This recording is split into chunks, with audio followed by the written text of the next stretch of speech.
कर्नाटक के मंत्री ने जो बात कही उस पर अब बीजेपी हमलावर हो गई है।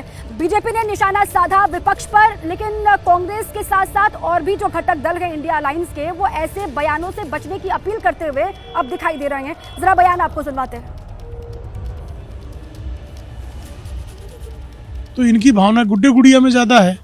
उनको पता है कि उनके यहाँ गुड्डे गुड़िया की ही पूजा की जाती है, राहुल और प्रियंका की, इसलिए उनको राम में भी गुड्डे गुड़िया दिखाई दे रहे हैं। शुभ घड़ी में भी ऐसी बातें कर रहे हैं जो कि दुर्भाग्यपूर्ण है।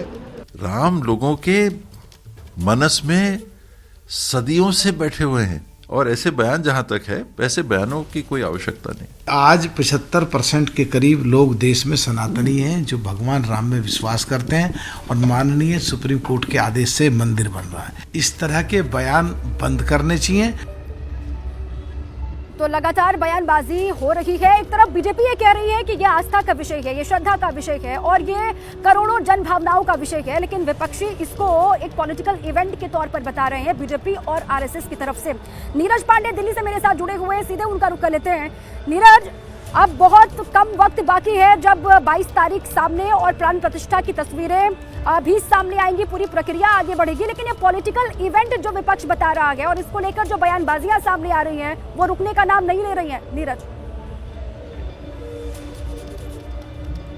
देखिए, दरअसल सबको मालूम है कि रामलला की प्राण प्रतिष्ठा के बाद सीधे लोकसभा चुनाव है और इस पूरे आयोजन को लोकसभा चुनाव से जोड़कर देखा जा रहा है। किसको फायदा किसको नुकसान, तो हर पॉलिटिकल पार्टी अपने अपने तरीके से इसके फायदे लेने की कोशिश कर रही है। इसमें कोई शक नहीं है कि प्राण प्रतिष्ठा का कार्यक्रम भारतीय जनता पार्टी के लिए एक किसी ऊर्जा के स्रोत से कम नहीं है, लेकिन विपक्ष कैसे इस जो है निगेटिविटी से बचे, इसलिए विपक्ष अपने तरीके से अपने वोट बैंक को कंसोलिडेट रखने के लिए इस तरह की बयानबाजी कर रही है। आपने संजय राउत को सुना, कांग्रेस के दूसरे नेताओं को सुना, भारतीय जनता पार्टी भी इसको लगातार यही बात कह रही है कि जिन लोगों को ने कभी राम को काल्पनिक माना था, राम को माना ही नहीं कि राम कोई थे भी या राम का चरित्र भी कोई था, वो आज राम मंदिर बनते कैसे देख सकते हैं, राम मंदिर की प्राण प्रतिष्ठा पर वो कैसे अपने आप को सहज महसूस कर सकते हैं या उसको पचा सकते हैं। तो भारतीय जनता पार्टी के सामने तो इस समय बड़ा लक्ष्य ये है कि राम मंदिर की प्राण प्रतिष्ठा हो और उसके बाद तुरंत वो लोकसभा चुनाव में जाएंगे,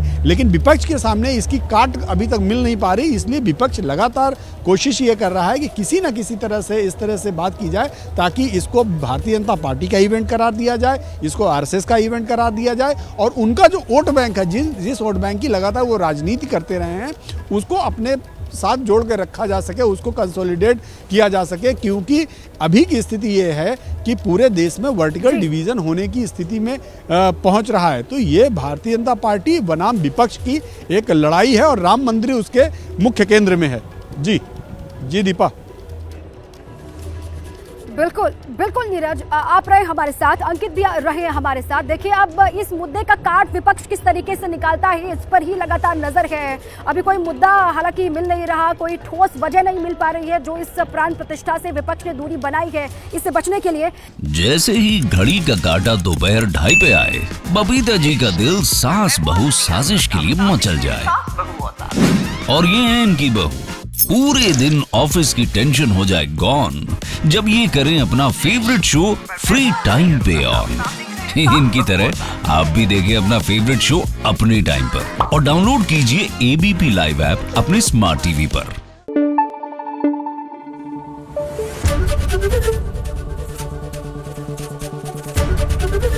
एबीपी न्यूज आपको रखे आगे।